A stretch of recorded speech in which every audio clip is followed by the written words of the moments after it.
बिस्मिल्लाहिर्रहमानिर्रहीम, अस्सलामु अलैकुम। सच न्यूज़ पर आप देख रहे हैं प्रोग्राम न्यूज़ आर और मैं हूं आपके साथ काशिफ रजा। प्रोग्राम में सबसे पहले शामिल कर लेते हैं टॉप स्टोरीज। NA 249 ज़िमनी इलेक्शन, PTI को धचका, पीपल्स पार्टी कामयाब। इलेक्शन शकूक व शुबात का शिकार। हम बात करेंगे इलेक्शन कमीशन की कारकर्दगी पर उठते सवालात की।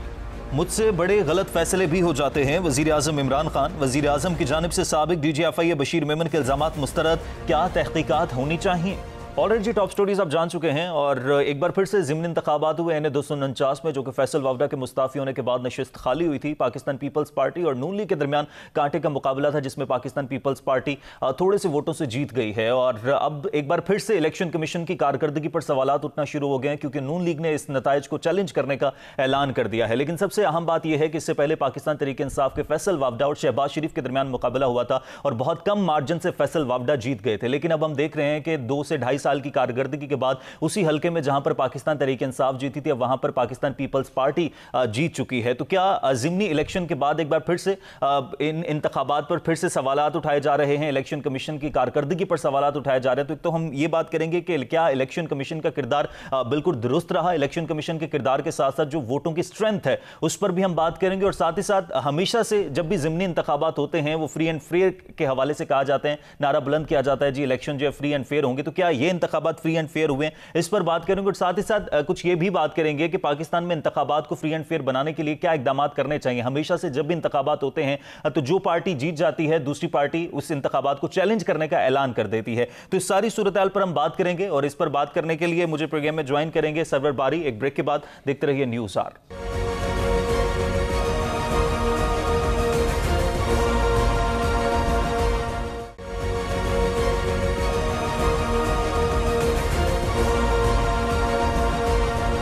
जी वेलकम बैक। ब्रेक के बाद वापस आने का शुक्रिया। तमाम तर सूरत हाल पर बात करने के लिए मुझे प्रोग्राम में वीडियो लिंक पर ज्वाइन कर चुके हैं सरवर बारी साहब हैं, फाफन के तर्जुमान है, साथ ही साथ नेशनल कोऑर्डिनेटर हैं पतन डेवलपमेंट ऑर्गेनाइजेशन के। बारी साहब बहुत शुक्रिया आपके वक्त का। बारी साहब, फ्री एंड फेयर इलेक्शन का जो कॉन्सेप्ट है, हमेशा से जब भी इंतखाबात होते हैं, ज़िमनी इंतखाबात अभी तक जितने हुए हैं, उसके बाद इलेक्शन कमीशन की कारकर्दगी पर सवालात उठ जाते हैं।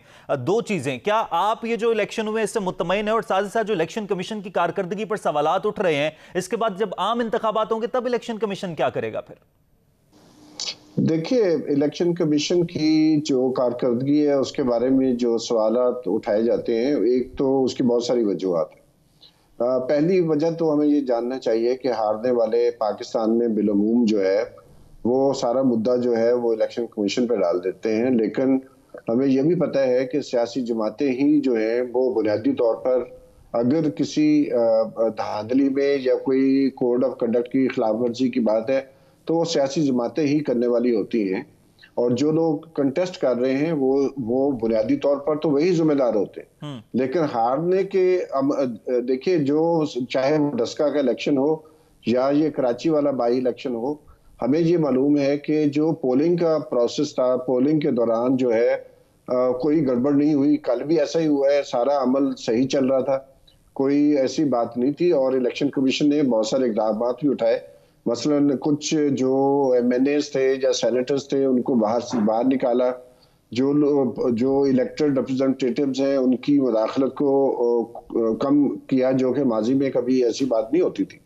तो कुछ तो इलेक्शन कमीशन ने इकदाम उठाए हैं, लेकिन मैं समझता हूँ कि जो हमारी पॉलिटिकल क्लास है उसको भी कोई कंसेंसस पर मुत्तफिक होना पड़ेगा। और जब तक वो कोई कंसेंसस नहीं बनाते, जैसे कि इंडिया में बना था, तो इलेक्शन के बारे में ये जो मसाइल हैं जिसकी वजह से शकूक शुबात पैदा होते हैं। मसलन मैं ज़ाती तौर पर समझता हूँ कि अगर वोटर्स टर्नआउट जो है 10% से कम है और किसी पोलिंग स्टेशन पे 1000 रजिस्टर्ड वोटर हैं और सिर्फ 100 लोग आए हैं, तो 100 बैलेट्स की गिनती में 6 घंटे नहीं लगने चाहिए।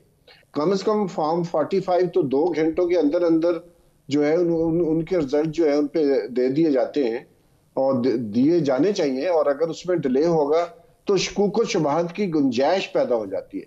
इसलिए मैं समझता हूँ कि इलेक्शन कमीशन को भी जो गिनती का अमल है उसको बेहतर करना चाहिए, और रिजल्ट जो मैनेजमेंट है उसको भी बेहतर करना पड़ेगा, और रिजल्ट अनाउंसमेंट के लिए भी उन्हें कुछ बेहतर करना पड़ेगा।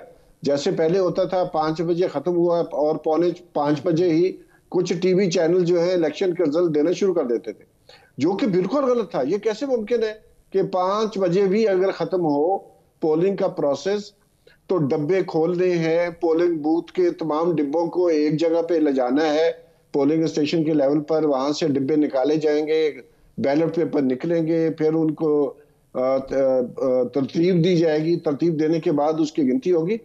तो जो टीवी चैनल्स हैं वो पौने 5 बजे या 5 बजे या 5:15 या 5:30 बजे कैसे दे सकते थे? बारी साहब, तो इलेक्शन कमीशन ने फ्री एंड फेयर इलेक्शन का जो एक कॉन्सेप्ट है कि ये फ्री एंड फेयर इलेक्शन होंगे, उस कॉन्सेप्ट पर रोशनी डालिएगा। और ये जो ज़िमनी इंतखाब हुए एनए 249 के, इसमें जो पोलिंग स्ट्रेंथ है उसको आप किस तरह से देख रहे हैं? वोटिंग स्ट्रेंथ जो है मेल फीमेल?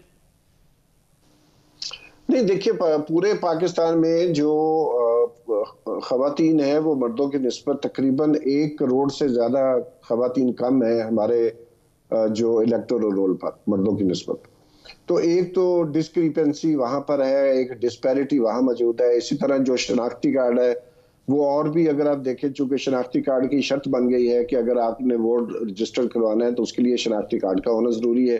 तो शनाख्ती कार्ड जो है वो कोई तकरीबन 11 मिलियन औरतों के पास कम है मर्दों की निस्बत। तो एक तो जो फेयरनेस है, जो वोट डालने का राइट है, वो मेल और फीमेल की बुनियाद पर बराबर की सतह पर नहीं है।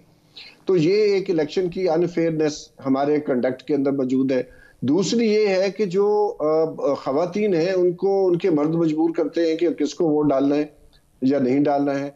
इसी तरह बरादरी की सतह पर हम देखते हैं कि कुछ कोर्सिव तरीका कार अख्तियार किया जाता है, पैसे का इस्तेमाल होता है, वोट खरीदे जाते हैं, जो है वोटर्स है उनको लालच दिया जाता है। तो एक लेवल तो ये है कि जो सोसाइटी के लेवल पर है, पॉलिटिकल लेवल पर है, और तीसरा जो पहलू है वो इलेक्शन कमीशन की तरफ से जो इंतजामात है, एक्सेस जो है तमाम वोटर्स की वो बराबर होनी चाहिए टू द पोलिंग स्टेशन। और गिनती का अमल जो है वो भी फेयर एंड फ्री इलेक्शन के लिए एक लाजमी शर्त है कि जो वोट डालने का अमल है, जो गिनती का अमल है, जो रिजल्ट अनाउंसमेंट का अमल है, वो ट्रांसपेरेंट हो, शफाफ हो, और उसमें कोई ऐसी झोल नहीं होनी चाहिए जिसकी बुनियाद पर किसी भी जो स्टेक होल्डर है या जो कंटेस्टिंग पार्टी है या कैंडिडेट है उसको शक व शुबहात उसके जहन में नहीं आने चाहिए कि अगर डिले हो रहे हैं इलेक्शन रिजल्ट। रात के 12 बजे तक अगर आप देखें तो 70 से ज्यादा पोलिंग स्टेशन का रिजल्ट नहीं आया था। ठीक है। और ये तमाम चीजें जो है शक व शुबहात पैदा करती हैं और उसकी वजह से सारे इलेक्शन बारी साहब, आपका पॉइंट ऑफ व्यू मेरे पास आ गया। I got your point, thank you very much. आपके वक्त का तर्जमान फाफन हमारे साथ मौजूद थे और ज़िमनी इंतखाबात के हवाले से बात कर रहे थे। ब्रेक लेते हैं, ब्रेक के बाद वापस आएंगे और बशीर मेमन के हवाले से जो तमाम तर खबरें गर्दिश कर रही हैं, खान साहब ने भी तरदीद कर दिया, मुस्तरद कर दिया इल्जामात को, इस पर बात करेंगे ब्रेक के बाद। देखते रहिए न्यूज़ आर।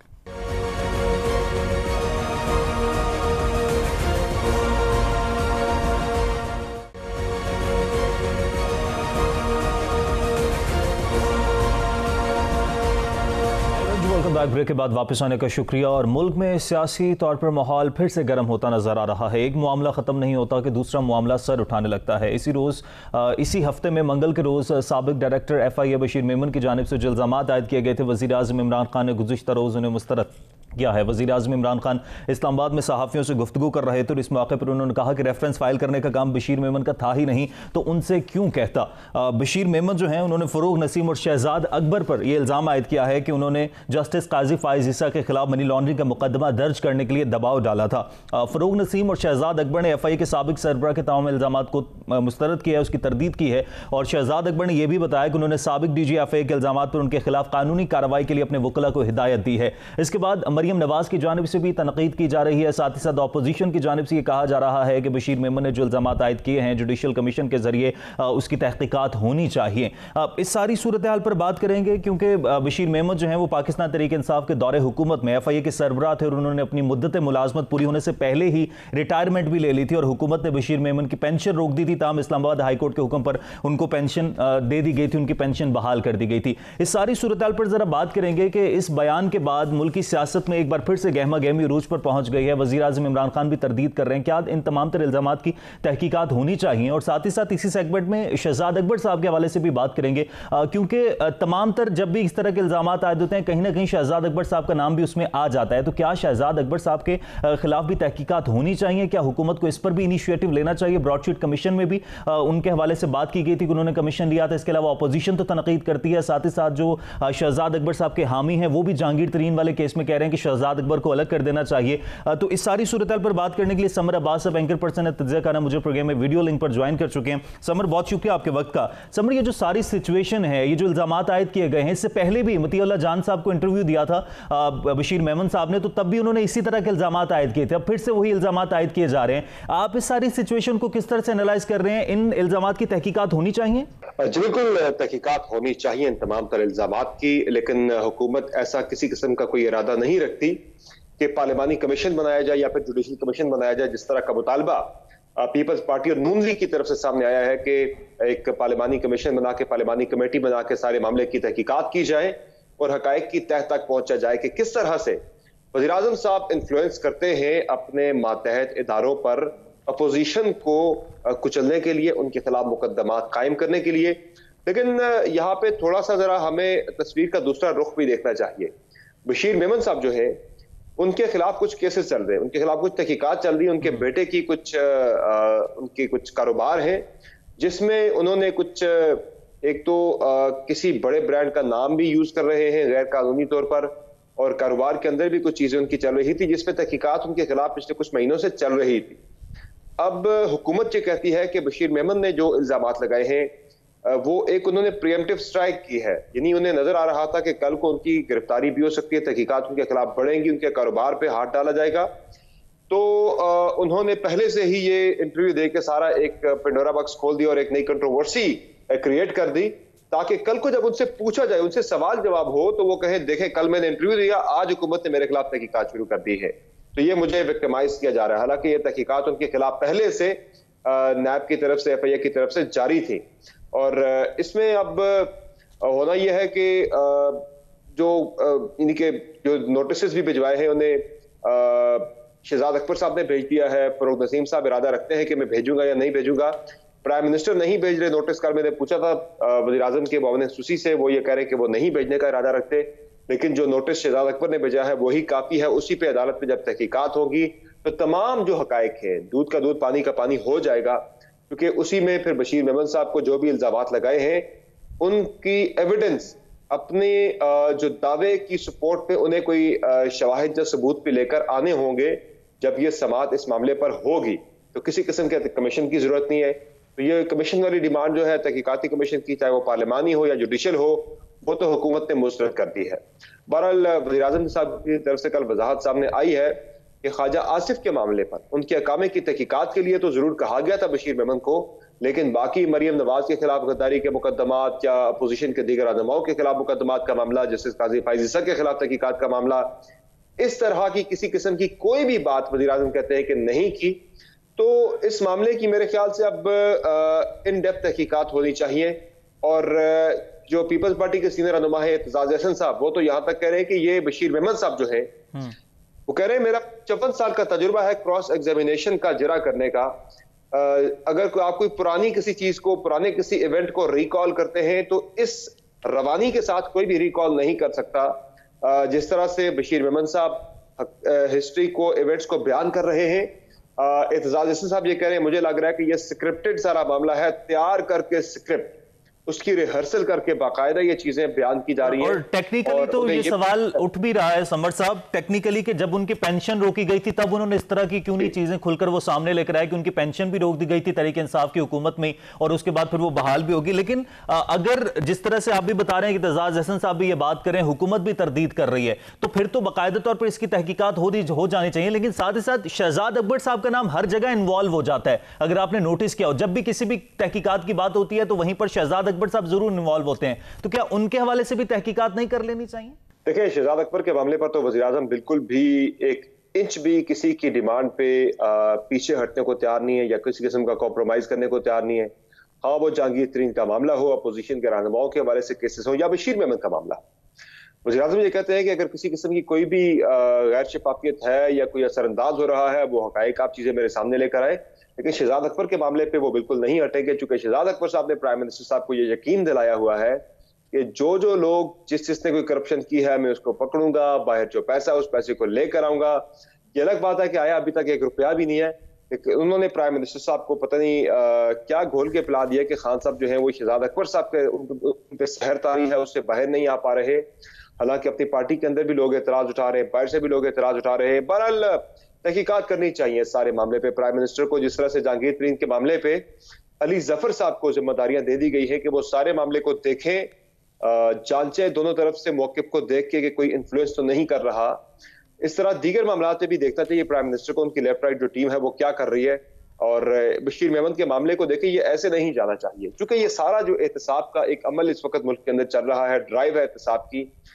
अगर बशीर मेमन वाले मामले की प्रॉपर तहकीकात होकर हकायक सामने नहीं आते तो ये पूरा जो एहतसाब का अमल है ये मुतनाज़ हो जाएगा कि जी इमरान खान साहब खुद जानबूझ के अपने अपोजिशन जो है उसे क्रश करने के लिए ये सारा कुछ कर रहे थे। मेरिट पे कोई कार्रवाइयां नहीं हो रही, मेरिट पे कुछ भी नहीं तहकीकात हो रही, ये सिर्फ जो है पॉलिटिकल विक्टिमाइजेशन है। अब ये बशीर मेमन ने जो इल्जामात लगाए हैं इनकी तहकीकात करना, हकायक को सामने लाना, ये अपोजिशन से ज्यादा खुद हुकूमत के लिए ज्यादा जरूरी है क्योंकि हुकूमत की एहतसाब की जो ड्राइव है उसकी साख जो है वो अब इसी चीज के गिर्द घूमती है कि बशीर मेमन के जो इल्जामात हैं वो गवर्नमेंट जब तक उन्हें गलत साबित नहीं करती तो इस एहतसाब की ड्राइव पे सवालात मजीद उठते रहेंगे, ये मजीद मुतनाज़ होता चला जाएगा। एग्जैक्टली और समर खान साहब कल जब इंटरव्यू दे रहे थे, सहाफियों से गुफ्तगू कर रहे थे, उनकी तरफ से ये बात कही भी गई कि मुझसे बड़े गलत फैसले भी हो जाते हैं, माजी में भी टिकट देने में गलतियां हुई, लेकिन पॉइंट इज के हमारे यहाँ सियासी जो पारा है वो बढ़ता जा रहा है। एक मामला खत्म नहीं होता, नया मामला शुरू हो जाता है। अगर यही सूरत हाल चलती रहेगी तो जो हकीकी तौर पर कोर इश्यूज हैं वो कब एड्रेस हो सकेंगे फिर? देखिए, इस चीज की जो तरजीहात है वो हुकूमत को खुद सेट करना पड़ती है। इवेंट्स जो है वो गवर्नमेंट की प्रायोरिटीज को सेट कभी नहीं किया करते। इवेंट्स को आपने डील करना होता है पैरेलल, लेकिन अपनी जो गवर्नमेंट की तरजीहात होती हैं, जो आपका प्लान होता है, जो आपका एजेंडा होता है रिफॉर्म्स का, उससे आपने लेकर आगे बढ़ना होता है। अपनी गवर्नेंस को आपने बेहतर बनाना होता है। ये एक्सक्यूजेस जो है ये 5 साल बाद कोई भी नहीं इनको मानता। इसलिए इवेंट पे इवेंट बेशक होते चले जाए। माजी में हुकूमतों ने दहशतगर्दी देखी है, वर्ष किस्म की पाकिस्तान के अंदर बदमनी देखी है। माजी में इतने ज्यादा जो इंटरनेशनल मार्केट में पेट्रोलियम मसनूआत की कीमतों का बहुत ज्यादा ऊपर चला जाना, महंगाई, ये तमाम चीजें देखी हैं। लेकिन इन द एंड जाके गवर्नमेंट ने अपनी जो परफॉर्मेंस है, जो उसने किया होता है, उसी की वो जवाबदेह होती है। इवेंट्स पे कोई किसी को भी एक्सक्यूज नहीं देता, किसी को कोई भी रिलीफ नहीं देता, गुंजाइश नहीं मिलती। पाकिस्तानी अवाम जो है वो एहतसाब करेंगे 5 साल बाद, और वो एहतसाब हो रहा है।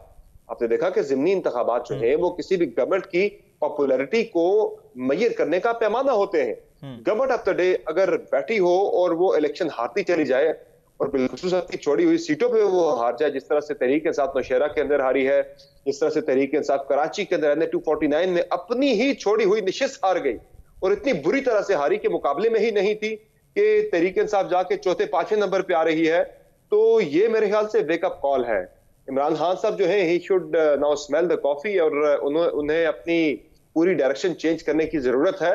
अवाम उनके अब तक के 2.5 से 3 साल दौरे इक़्तिदार जो उनका है, इस कारकर्दगी से, इस गवर्नेंस से बिल्कुल खुश नहीं है। एक आम आदमी अपने मसाइल का हल चाहता है, उसे नहीं परवाह इस बात की कि आपका करंट अकाउंट डेफिसिट कहां पहुंच गया है, आपके जो दीगर मामलात हैं, आपने क्या रिफॉर्म्स कर दी है, आपने क्या किया। इसमें सिर्फ जो मेन चीज है वो यही मैटर करती है, आपने कितने लोगों को पकड़ लिया, कितनों को आपने रिहा कर दिया, कितनों को गिरफ्तार कर लिया। अवाम ने सिर्फ ये देखना है कि क्या उनके मसाइल हल किए किसी हुकूमत ने। चूंकि तहरीक इंसाफ ने बड़ी उम्मीदें, लोगों को बड़ी उम्मीदें दिलाकर हुकूमत हासिल की है, और उसका अगर वो 20% भी कर जाते हैं मेरे ख्याल से, फिर भी लोग उन्हें दोबारा एक्सेप्ट करने को तैयार होंगे। लेकिन जो उम्मीदें थी, जो होप से लाई गई थी, उसका 10% भी अभी तक तहरीक इंसाफ नहीं कर सकी। 3 साल गुजरने को हैं, 2 साल रह गए, आखिरी साल इलेक्शन का साल होता है, उसमें आप वैसे भी कुछ नहीं कर सकते। तो प्रैक्टिकली देखा जाए तो 1 से 1.5 साल इस गवर्नमेंट के पास मजीद है। अब भी वक्त है, अपनी डायरेक्शन को दुरुस्त कर लीजिए, आप बेहतरी कर सकते हैं। गरीब आवाम के मसाइल हल करें, महंगाई पर काबू पाइए, करप्शन जो है उसके खात्मे के हवाले से आप इकदाम उठाइए, क्योंकि निचली सतह पर करप्शन जो है वो अभी तक नहीं रुकी, बल्कि रोज बरोज बढ़ती ही चली जा रही है। इसके साथ साथ आप लोगों की मुलाजमतों के हवाले से देखें, चूंकि मुलाजमतें नई क्रिएट हो नहीं रही है किसी भी किस्म की, आपकी एक्सपोर्ट्स नहीं बढ़ रही है। इसके अलावा बिजली जो है वो आप आए रोज महंगी करते जा रहे हैं, ज़ाहिर है उसका इम्पैक्ट बाकी चीजों पर भी आता है। ये वो छोटी छोटी चीजें जो है आपने रिफॉर्म्स करनी है जिससे आप आम आदमी के मसाइल को हल कर सकते हैं, आम आदमी को आप रिलीफ दे सकते हैं। कुछ अच्छी चीजें भी की है गवर्नमेंट ने, जिस तरह से सेहत इंसाफ कार्ड एक बहुत अच्छा प्रोग्राम है, हेल्थ इंश्योरेंस का जो कि गवर्नमेंट दे रही है। आपने एहसास कफालत प्रोग्राम के अंदर, एहसास प्रोग्राम के अंदर आपने अच्छा काम किया, लेकिन वो बड़ा लिमिटेड तबका है जिससे आप एहसास प्रोग्राम में आप रिलीफ दे रहे हैं। बहुत लिमिटेड वो लोग हैं, बहुत कम तादाद में लोग हैं जिनके लिए लंगर खाने खोले जा रहे हैं। जो मिडिल क्लास है, लोअर मिडिल क्लास है, सफेद पोश तबका है, तनख्वाहदार तबका है, उसके लिए अभी तक आपने कुछ भी नहीं किया। खुदारा खान साहब, आंखें खोलिए, वेकअप कॉल है कराची का ज़िमनी इलेक्शन आपके लिए, अपनी तरजीहात को ठीक कीजिए। बहुत शुक्रिया। समर अब्बास साहब, एंकर पर्सन तज्ज़ा घर हमारे साथ मौजूद थे। हुकूमत को अभी भी अपनी डायरेक्शन दुरुस्त कर लेनी चाहिए, बहुत कम वक्त रह गया और ज़िमनी इलेक्शन से बिल्कुल आइडिया हो रहा है कि अब अवाम क्या सोच रहे हैं। और जब तक हुकूमत आम आदमी के मसाइल हल नहीं करती तब तक मेरा ख्याल है कि हुकूमत उस तरह से अभी तक कामयाब नहीं हुई जो बड़े बड़े नारे बुलंद किए थे। अभी भी वक्त है अपनी डायरेक्शन हुकूमत दुरुस्त कर ले। आज के प्रोग्राम से इजाज़त दीजिए, अल्लाह ने के पान।